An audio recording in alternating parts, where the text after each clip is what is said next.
Hi. Well, welcome. We're going to go ahead and would you like to share your screen or just tell me to advance the slides?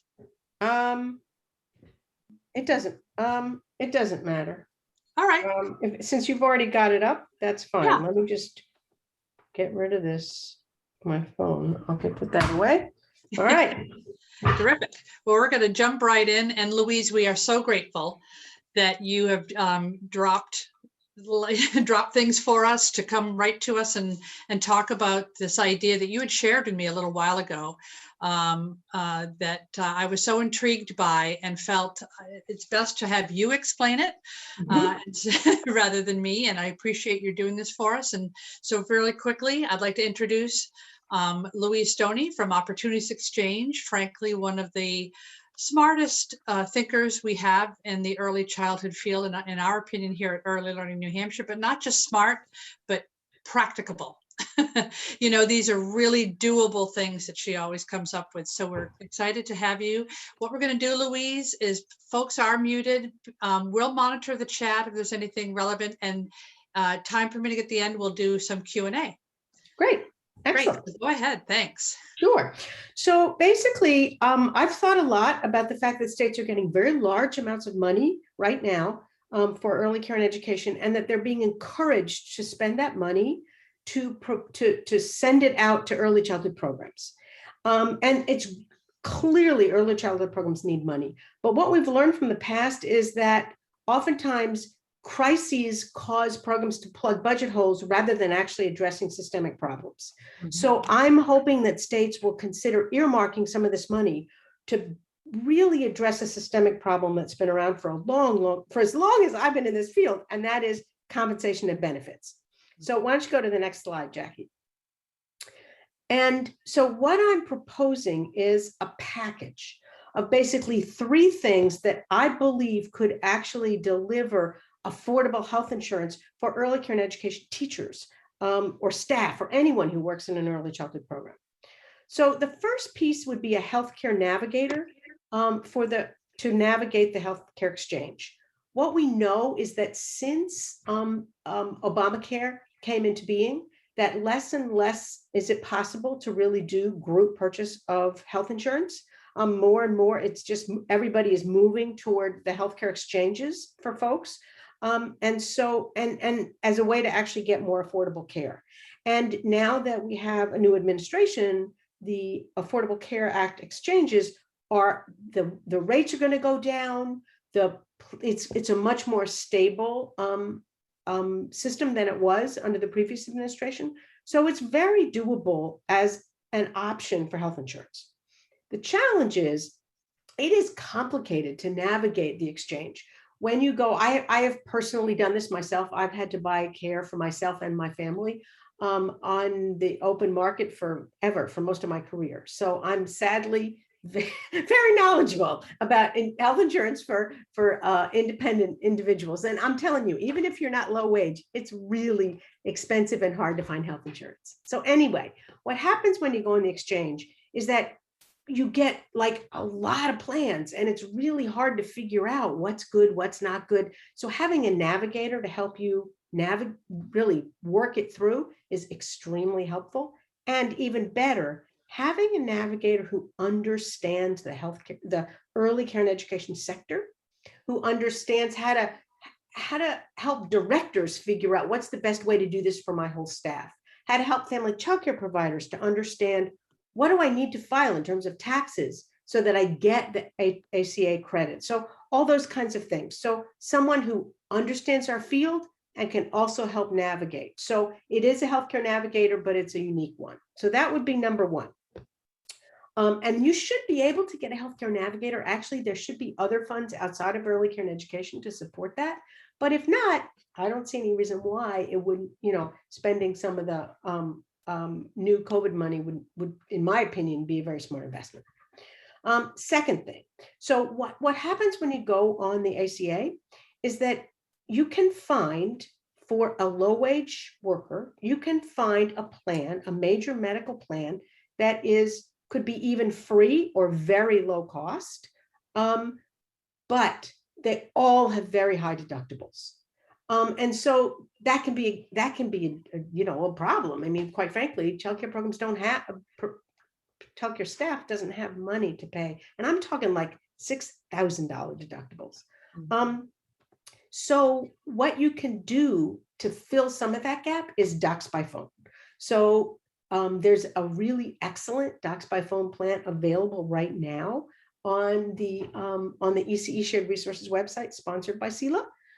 That's only $80 a year. So that's a really great plan. And there are quite a few states that are exploring the strategy of really making that Docs by Phone plan available to lots of people out, perhaps even a special way of making that Docs by Phone plan available to all teachers, even outside of the platform, and you could negotiate a lower price. So that's a second piece, a Docs by Phone plan to cover sort of routine visits where you basically need just a doctor and a prescription, but it's not like you couldn't do it virtually.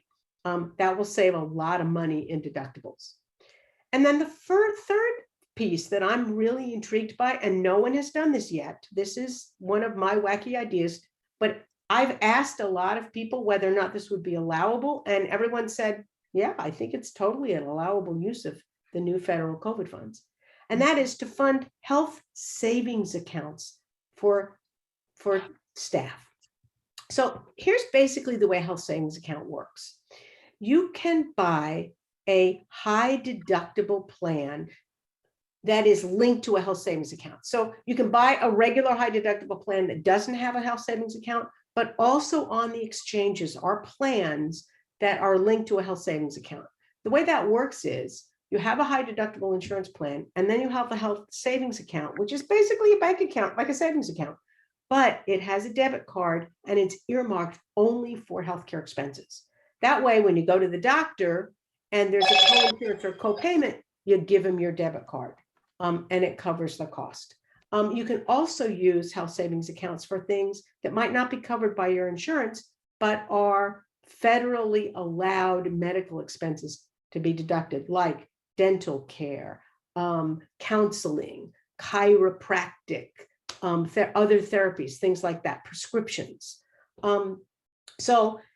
And you could, with a lump sum of money, fund health savings accounts for teachers. Now, what's cool about a health savings account is you never lose it. It carries up for years. You could have your savings account for 20 years. You can add to it every year. It accumulates. There are companies that manage these and they can get invested. So it's actually a way to give money to a childcare teacher earmarked for healthcare that could carry over for years. So that's sort of the big picture. And to me, if you have these three pieces, if you have a healthcare navigator for a plan on the ACA, you have a Docs by Phone plan to handle routine issues, and have a health savings account, you've actually provided teachers with comprehensive, affordable healthcare coverage that could help them. Next slide. So these things are completely fundable through the ACA. So through the new COVID money. So as I said, you could tap some of the ARPA funding for healthcare navigators. You may already have healthcare navigators funded in your state, and maybe you could find one and try to get one that's earmarked to your field and educate them. Docs by Phone, as I said, is already part of your Knowledge Hub. And the health savings accounts, that is something that you could fund with ARPA money. Now, the maximum annual contribution for an individual is $3,600, and for a family, it's $7,200. So that's, again, a lump sum money that you could award to teachers, perhaps through some kind of an agreement with a bank that handles health savings accounts. Next slide. So I think these are the kinds of things, if you're considering this, to think about. So how do you make sure that the navigator understands our field? Because sure, a healthcare navigator is helpful, but if they don't really understand our workforce and our field, they'll be of less benefit to you. Again, you want to make sure that everyone who's in the sector really understands what you're doing, that they understand the Affordable Care Act, Docs by Phone, health savings accounts. So you might want to think about sort of an outreach campaign that sort of puts these pieces together, has maybe some flyers and brochures. And then how do you really how do you talk to owners and directors so they understand their role and how they can make this possible? Next slide.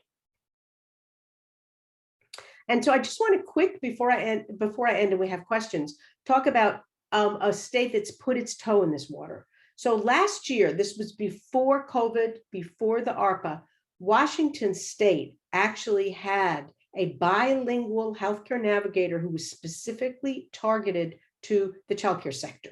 And they made support available virtually or by phone. They worked during the open enrollment period, that 2-month open enrollment period last year, and it was last year. And they helped 144 individuals in 12 counties in Washington State.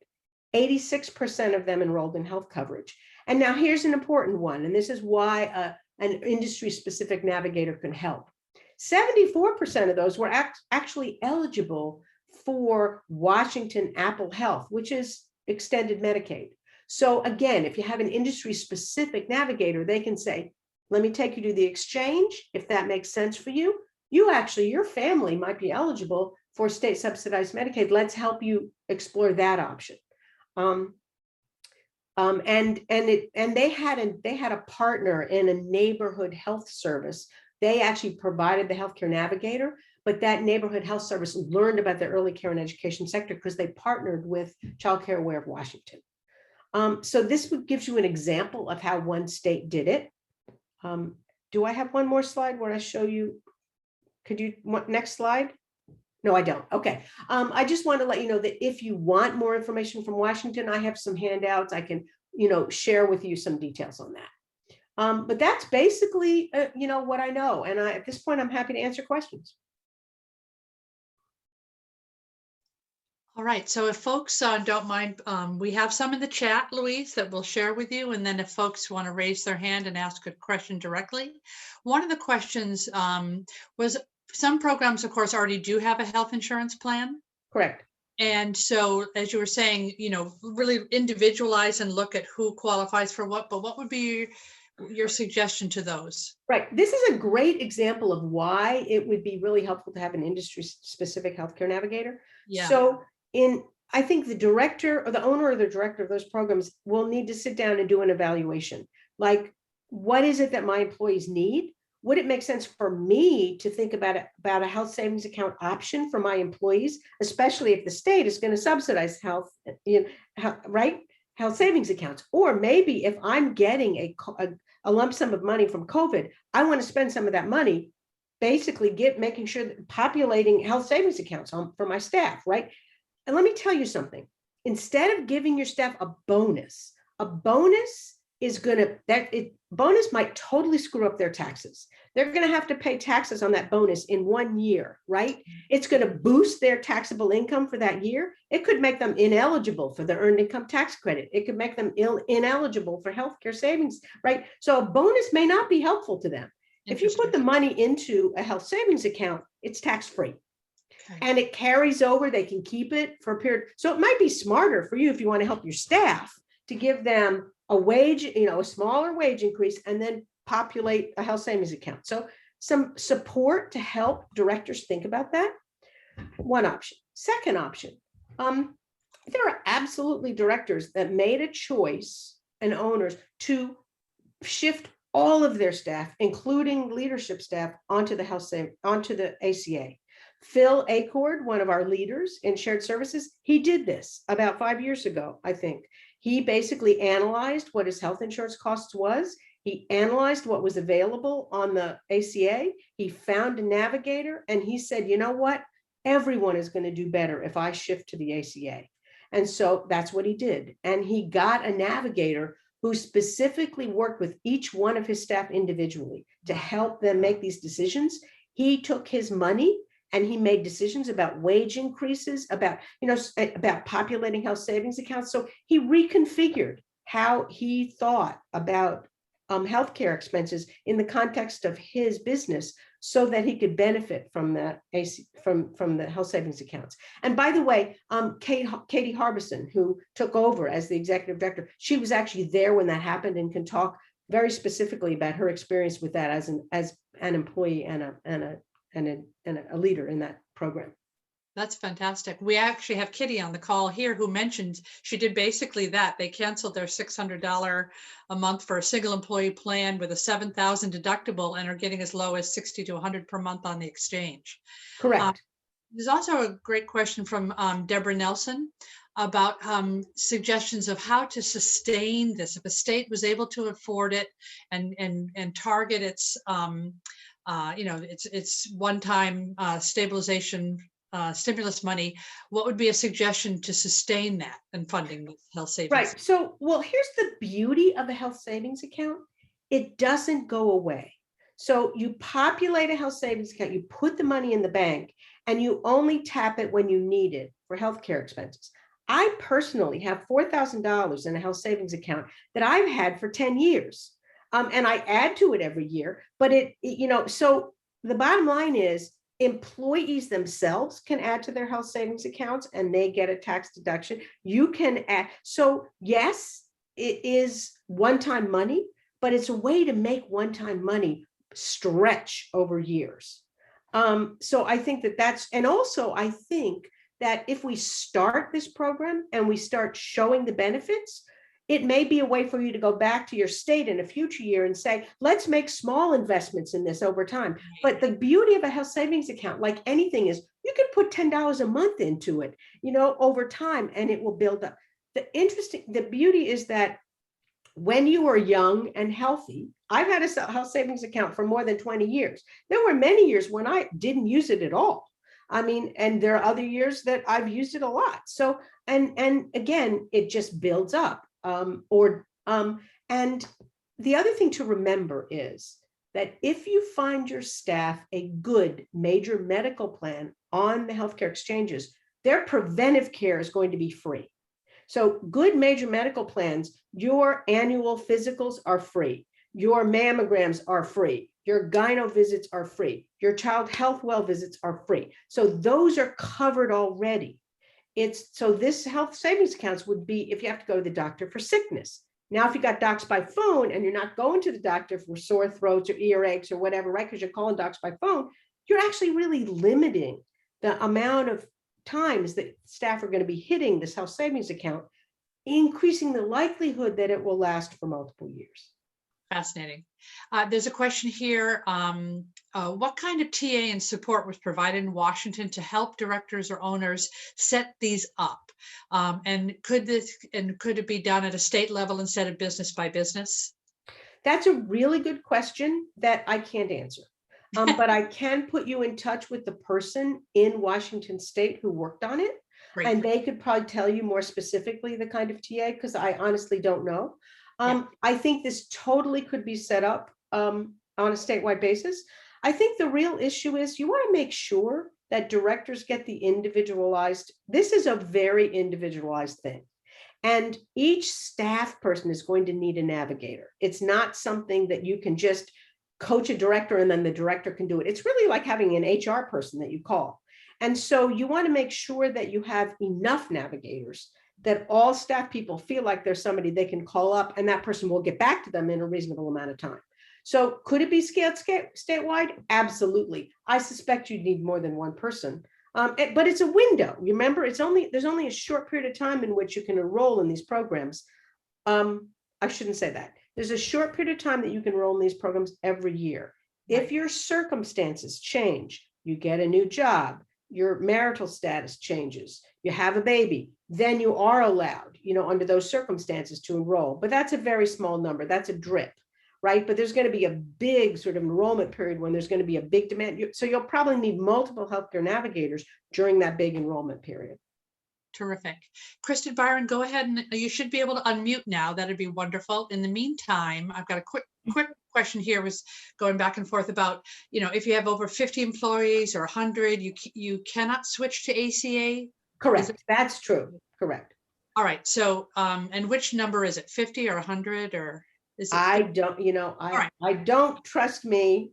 I would just be going by my memory, which is getting worse by the day. So, but there is a threshold and my guts tell me it's 50, but I could be wrong. You should check into that. And it's probably FTEs, but I honestly don't know. You need to check on that. Yeah, don't go by me. Sure. And Kristen, are you there? Hi, thanks so much. First of all, she's like our knight in shining armor here with great information. Thank you. And thank you, Jackie, for, all of you to get this all together. Greatly, greatly appreciate it. This is so needed in our field. I came on a little late. Sorry, I'm half in a picnic, half practicing for this and half doing finger painting. You know how it goes. But anyway, I've been looking into this for a lot of years now. And you're doggone right, like a good plan, you should get most of those things free, right? So like United Health, for example, for older people that have like, are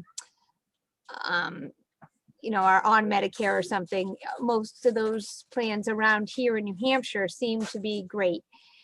The problem is that more and more people are not, local people in New Hampshire are not taking a lot of plans that are offered on the exchange.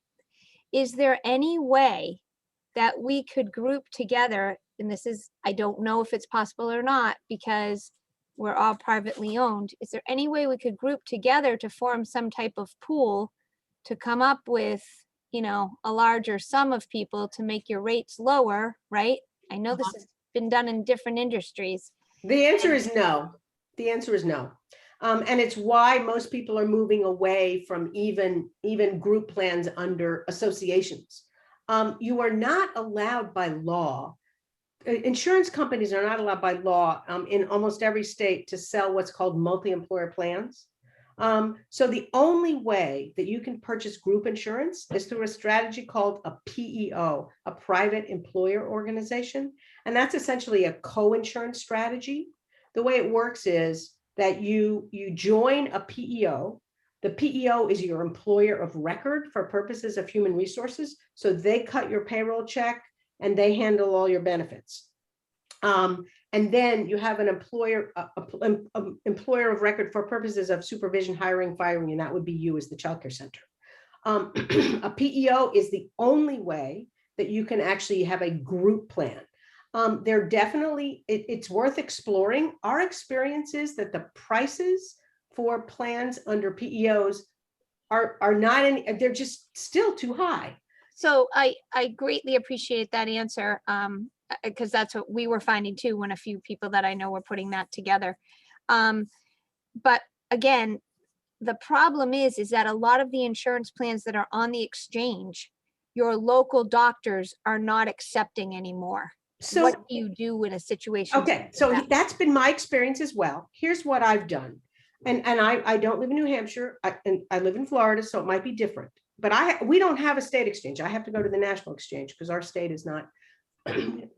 Anyway, never mind. What I find is that when I go on the exchange, I look for the gold. I look for the best plans. Yeah. And the best plans are the ones that doctors will take. And the best plans they have the high deductibles. But if I look for the best plan linked to an HSA, and then I look at what is the price point for that. So it's, in my experience, the cheapest plans are not ones that doctors take, but there are, in my experience, definitely plans on there that doctors will take. They're just not the cheapest plans. And so part of this is navigating the price point. Right. So having a state agent or so that's able to do that, correct? Correct. That's why I'm saying a navigator, because it's what in my experience, I went on the exchange. I got like 30 plans, right? And so then I have to sort through those 30 plans. And I'm looking for basically one that will accept my doctors. That narrows it down to 4 plans, right? And then of those 4 plans, which, what are the pros and cons? What are the deductibles? What are the co-insurance? And then which one of those? But I have always been able to find, and this is true for my daughter as well. I did the whole thing for her as well. That we were always able to find a plan that was linked to an HSA on the exchange. It may not be the case in New Hampshire, but it's worth spending some time seeing if you can make it work. I think typically the issue is the price point. The cheapest plans, you're absolutely right. The cheapest plans are going to have the lowest number of doctors participating. But if you can add it to a health savings account, maybe you can actually get into a plan that is more expensive. Also, I'm hoping that when we see the new rates coming out, because the Biden administration made an investment to make them more affordable, that we are going to see some of the better plans more affordable. So that's really the question. At any price point, are there plans on the exchange in New Hampshire that doctors will take? That's the first thing you want to find out. Terrific. And we have about 4 minutes left and really appreciate this. We have a few more questions, but really this is the beginning of the idea to really delve into this. We've got some everyone on this on this call are really, they roll up their sleeves to try to make things work. We do have Kim Firth from the Endowment for Health, who's, they could bring their resources to bear, not, but their thought partner resources to bear is what I'm talking about first, to really think this through and learn more about what really is on the ground in New Hampshire. We've got folks from the state. Deborah Nelson just had to jump off. We have Marty Ilg. Louise, one of the questions was from an operator, and wondering about the coverage being available to them who are not on the payroll, they're LLC members, self-employed. Do you know? I am self-employed and I purchase my insurance from the exchange. I do not think there's any reason why you wouldn't be able to do that. Right. It's all, and your eligibility for the credits is all based on your income. So basically the way the health care exchange works is, that you estimate your income. Typically you would look at your last year's tax return. Or if your circumstances have changed significantly, you have to give the navigator like a pay stub or a P&L if you're a private business owner, right? And they basically search for a plan based on your income. So they'll give you, here's what's likely to cost you after you get the tax credit based on your income. They then proactively apply the tax credit. So you don't pay, an assumption is made that you're going to get the tax credit. They proactively apply that and you pay monthly premiums based on an assumption that you get the tax credit. Then at the end of the year, when you file your taxes, you have to file a separate form that says, I got the ACA, here's what my plan is, here's what I paid, and they reconcile. So for example, I'll use my daughter as an example. When she applied for the plan, she actually got a free plan. She got a plan that she would have paid $300 a month for. It was free. It was a health savings account. I basically helped her pay put the savings account money. Okay.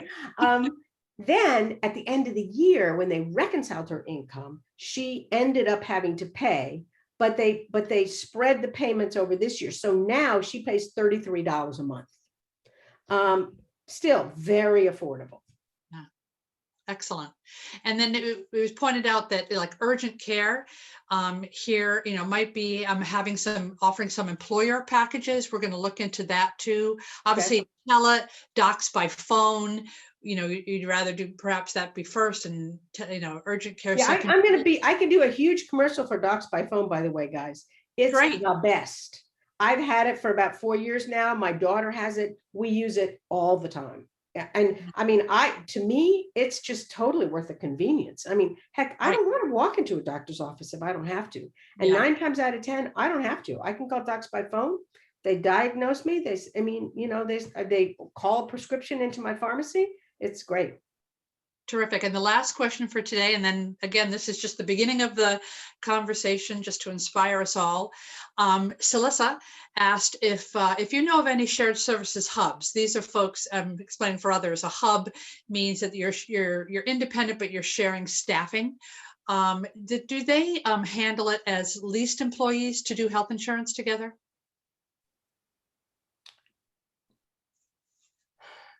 I don't know. Okay. I think it's all over the map in terms of who the sponsoring agency is for the hub, and depending on what the health insurance policies are of the sponsoring agency is how they follow it with the hub. But as I said, Phil Lacourt is a shared services hub. Yeah. And everyone, including Phil, all goes to the exchange for their health insurance. Terrific. And then, someone suggested legislative change, looking at how an association, if there's something here in New Hampshire that could happen. I wouldn't waste my energy on that. Honestly, you pick your battles. Insurance law is hugely complicated. Yeah. if there was a huge benefit to keeping multi-employer plans, I'm sure lots of other people would be lobbying for it.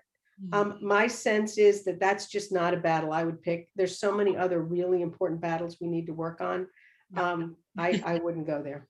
Well, I appreciate the And advice. there's also no guarantee, by the way, that just because you have a group plan, it's affordable. Trust me, That's definitely lots true. and lots and lots of people who have group plans, they're just not affordable. Well, thank you so much, Louise. We just are so grateful for your time and your thinking. And this is going to be recorded and posted for all to, and again, the beginning of the conversation with your great ideas. Thank you. That'd be great. And Jackie, it'd be great if you'd share the recording with us at OpEx, because we'll shoot it out to our members as well. Oh, Thanks. terrific. Will do. Okay, take care. Bye-bye. Bye, everybody. Thanks for coming.